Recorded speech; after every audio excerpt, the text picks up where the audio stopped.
حج پر جانے والوں سے دعا کی درخواست ضرور کریں۔ حضرت ابو ہریرہ رضی اللہ تعالیٰ عنہ سے مروی ہے کہ آپ صلی اللہ علیہ وآلہ وسلم نے فرمایا، حاجی کی بھی مغفرت کی جاتی ہے اور جس کے لیے وہ دعائے مغفرت کرے اس کی بھی مغفرت کی جاتی ہے۔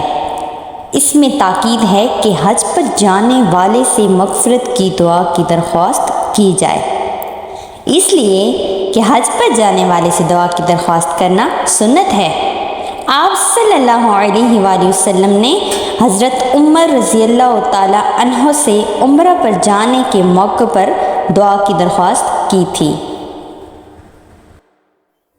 حضرت عائشہ رضی اللہ تعالیٰ عنہ فرماتی ہیں، آپ صلی اللہ علیہ وآلہ وسلم نے فرمایا، آدمی جب حج کرنے کے لیے گھر سے نکلتا ہے تو اللہ ہی کی حفاظت میں ہو جاتا ہے۔